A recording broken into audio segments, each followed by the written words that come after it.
I'm Kim Sayre, the project manager for Design Regina, the project that's all about developing our official community plan. This plan will guide our decisions on investments and our actions that are going to guide our growth and change in our community and help us work towards our vision to be a vibrant, attractive, inclusive, sustainable community that lives in harmony and thrives in opportunity. Last year, Design Regina was launched and kickstarted a lengthy process that really helped us to understand what the community interprets our vision to be, and more specifically to identify what's really important for us to be focusing on in order to achieve our vision. And this set the guidelines for our planning process going forward. The process that we used involved hosting a number of public events and opportunities for input. It highlighted the opportunity that Regina has and the citizens have to really shape the future of our community and capitalize on what's going on really well that we want to continue and foster, as well as considering the constraints and the challenges that we also need to be mindful of when we're developing our official community plan. The result was a list of 8 community priorities that provide clarity on where we need to focus our efforts going forward. These priorities were endorsed by Council at the end of April and will now provide direction as policy is developed, which is the next phase of our process that we'll be focusing on. So Design Regina is now entered into phase 4. We're finished with phase 3, which focused on the big picture public engagement piece. And we're now in the process of developing policy. And that phase will lead us into phase 5, which will be focused on pulling all the policy sections together and drafting the actual plan. And then we'll go on to phase 6, which will involve taking the plan to Council for approval in late 2013.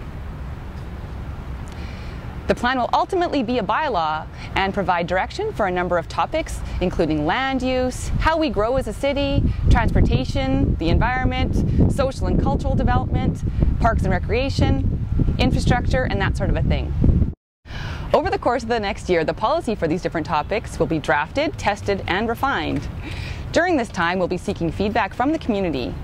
This engagement will be different from what we did last year, as it'll be much more topic-specific and structured. You can think of it as a funnel. Last year, we were at a big part of the funnel where we were looking to create some overarching directions or the community priorities for the plan. So the discussion was quite broad. Now, as we get deeper into the funnel, we'll be using these broad priorities that were developed before to shape the specific policy for the different topics. At the same time, we'll be developing the framework or the urban structure that describes where and how Regina should grow and develop based on a number of factors, including population, environment, infrastructure and servicing, the costs for those things, and of course the community priorities. Community engagement will also accompany that work. We've retained the services of a consulting team who will work with us to develop and execute the process to develop the policy, the preferred urban structure, and ultimately the official community plan. We're just in the midst of finalizing a game plan for how that will all play out. The Transportation Master Plan and Comprehensive Housing Strategy are going on at the same time as the development of our official community plan.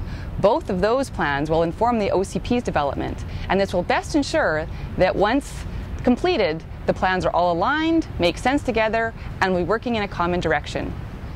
I encourage you to stay tuned for the opportunities over the next year to be involved in the process to develop all of these plans. This can be done simply by signing up for the Design Regina newsletter on this site.